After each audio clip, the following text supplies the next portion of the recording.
बिस्मिल्लाहिर्रहमानिर्रहीम। अस्सलाम वालेकुम स्टूडेंट्स।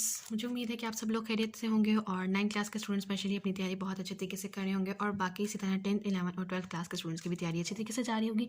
तो स्टूडेंट्स, आज मैं आपके साथ एक और न्यूज़ जो है वो डिस्कस करने जा रही हूँ, जो कि हमारे पास बेस करिए एनालिटिकल और थिंकिंग बेस्ड क्वेश्चन जो है इसके ऊपर न्यूज़ आ रही है कि जो बोर्ड एग्ज़ाम्स हैं अब जो होने जा रहे हैं इस साल, उनमें जो है ज़्यादातर वेटेज होगी analytical and thinking based questions की।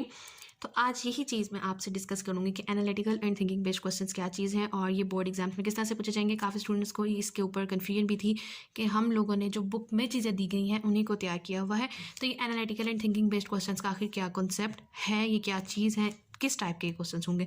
तो इसमें बहुत ज़्यादा परेशानी वाली बात नहीं है, लेकिन जिन स्टूडेंट ने सिर्फ रटे पे अगर काम किया हुआ है, डाटा लगाया हुआ है हर बुक की चीज़ को, तो ये क्वेश्चंस है ये उनके लिए मसला क्रिएट कर सकता है। तो जिन्होंने अपनी तैयारी समझ के की हुई है, तमाम फार्मूलाज को, तमाम कॉन्सेप्ट्स को समझ के तैयार किया हुआ है, तो उनके लिए क्वेश्चन सॉल्व करना कोई मुश्किल काम नहीं होगा, बल्कि उनको as compare to other question ये क्वेश्चन जो है वो ज़्यादा आसान लगेंगे। तो ये आज की वीडियो में हम यही डिस्कस करेंगे कि आखिर analytical and thinking based question क्या चीज़ है, किस तरह से पूछे जा सकते हैं, क्या चीज़ें हो सकती हैं और आखिर इनका चीज़ें कॉन्सेप्ट क्या है।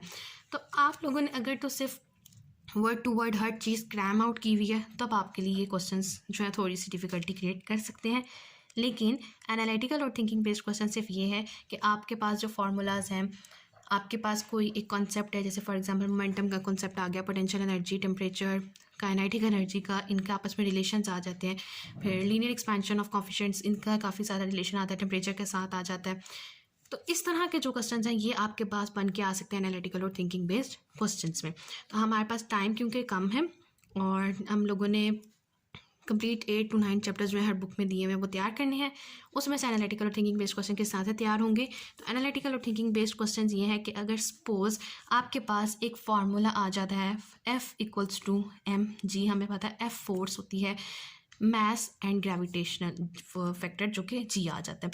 तो इसमें से आपसे कोई कॉन्सेप्चुअल बेस्ड क्वेश्चन इस तरह से पूछा जा सकता है कि फोर्स के इंक्रीज होने से मैस पे क्या अफेक्ट जो है वो क्रिएट होगा, या अगर मैस जो है वो कम ज़्यादा होगा तो उसका फोर्स पे क्या अफेक्ट होगा। तो ये आपका एक एनालिटिकल और थिंकिंग बेस्ड क्वेश्चन इस तरह से आ सकता है। फिर हमारे पास एक और इस तरह से पूछा जा सकता है कि काइनेटिक एनर्जी का हम पता है कि ½ mv², इसका हमारे पास क्या होता है, फार्मूला होता है। तो आपसे पूछा जा सकता है कि काइनेटिक एनर्जी का रिलेशन एक्सप्लेन कीजिए वेलोसिटी के साथ। तो आप एक्सप्लेन करेंगे कि काइनेटिक एनर्जी इंक्रीज़ करती है तो हमारे पास वेलोसिटी भी इंक्रीज़ करती है, बाय द स्केयर से इंक्रीज़ करती है। फिर आपसे पूछा जा सकता है कि अगर वेलोसिटी डिक्रीज़ कर जाएगी तो आपके पास काइनेटिक एनर्जी पे क्या इफेक्ट पड़ सकता है। तो इस तरह के कॉन्सेप्चुअल बेस्ड क्वेश्चन आएंगे। फिर इस तरह के एक और हम एग्जाम्पल ले सकते हैं, जैसे हमारे पास फार्मूला आता है सेंट्रीपिटल फोर्स का Fc=mv²/r, और ये एक ऐसा क्वेश्चन है कि इंपॉर्टेंट है, ये आपके पास आता है और अक्सर पूछा जाता है कि सेंट्रीपिटल फोर्स का रेडियस पे क्या इफेक्ट पड़ता है। तो आप बता सकते हैं कि सेंट्रीपिटल फोर्स का रिलेशन इन्वर्स है रेडियस के साथ, तो अगर वो इंक्रीज़ करेगी तो ये डिक्रीज़ कर जाएगा और अगर ये इंक्रीज़ करेगा तो ये डिक्रीज़ करेगा।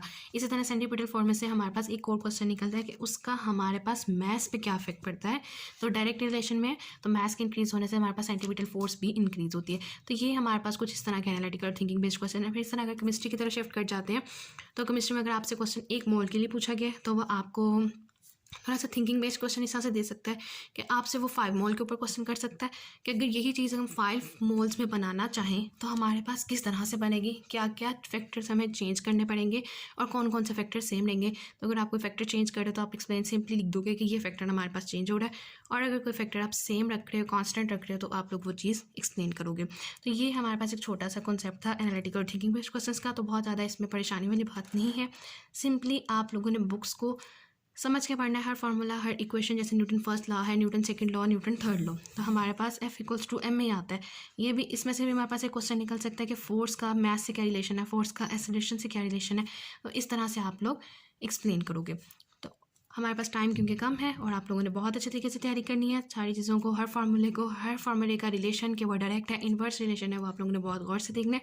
तो आपकी तमाम एनालिटिकल और थिंकिंग बेस्ड क्वेश्चंस की तैयारी हो जाती है। इसी तरह आप लोगों के पास एक्सरसाइजेज में कुछ 1 से 2 क्वेश्चंस एनालिटिकल और थिंकिंग बेस्ड पे होते हैं कि जैसे अगर हीट दी जाएगी तो मॉलिक्यूल्स का टेम्परेचर पे क्या इफेक्ट पड़ेगा। इस तरह के क्वेश्चन आपके 8 to 9 चैप्टर में फिजिक्स की बुक में दिए हुए हैं। तो ये आपके पास एनालिटिकल और थिंकिंग बेस्ड क्वेश्चन ही हैं, जिसमें बताया जा रहा है कि आपसे पूछा जा रहा है कि टेम्परेचर इंक्रीज़ कर दिया जाए तो इसका मॉलिक्यूल्स पे क्या इफेक्ट पड़ेगा। फिर इस तरह से भी पूछा जा सकता है कि सॉलिड्स को अगर हम हीट आउट करते हैं क्योंकि मीन्स का टेम्परेचर इंक्रीज़ हो गया तो उसके ऊपर क्या इफेक्ट पड़ता है, तो हमें पता है कि सॉलिड्स हीट पे हमारे पास एक्सपैंड हो जाते हैं और कोल्डनेस पे हमारे पास कॉन्ट्रैक्ट हो जाते हैं। तो ये हमारे पास थोड़ा सा एनालिटिकल थिंकिंग बेस्ड क्वेश्चंस का कॉन्सेप्ट है। फिजिक्स केमिस्ट्री बायो में ही इसे पूछे जाएंगे और किसी सब्जेक्ट में से ना आते हैं और ना पूछ सकते हैं। तो फिजिक्स केमिस्ट्री बायो और कंप्यूटर ये आप लोगों ने एनालिटिकल और थिंकिंग बेस्ड क्वेश्चंस के लिए तैयार करना है। हर क्वेश्चन हर फार्मूले को बहुत अच्छे तरीके से तैयार करना है और टाइम क्योंकि कम है तो इस टाइम को आप लोगों ने कैश आउट करना है, वेस्ट नहीं करना और अपनी तैयारी बहुत अच्छे तरीके से करनी है। तो ये एक न्यूज़ थी जो मैंने आप लोगों के साथ शेयर की, क्योंकि अब सिंपली आपको वो डिफाइन और न्यूमेरिकल सॉल्व करने के क्वेश्चंस नहीं आएंगे, आपके पास कुछ एनालिटिकल बेस्ड क्वेश्चंस भी आएंगे। तो आप लोगों ने उस हिसाब से अपनी तैयारी को करना है और इस चीज़ को जहन में रख के तैयारी करनी है, हर चीज़ को क्रैम आउट नहीं करना आप लोगों ने। तो स्टूडेंट्स मुझे उम्मीद है कि आप लोग इंशाल्लाह बहुत अच्छे तरीके से अपने एग्जाम्स की तैयारी करेंगे और इंशाल्लाह बहुत अच्छे नंबर लेकर आएंगे। और लास्ट में मेरी आप सबसे सिर्फ यही रिक्वेस्ट है, प्लीज़ चैनल को सब्सक्राइब कीजिए, वीडियो को लाइक कीजिए और ज़्यादा से ज़्यादा शेयर कीजिए ताकि जिन स्टूडेंट के पास इन्फॉर्मेशन नहीं पहुँची उन तक भी पहुँच सके। Thank you.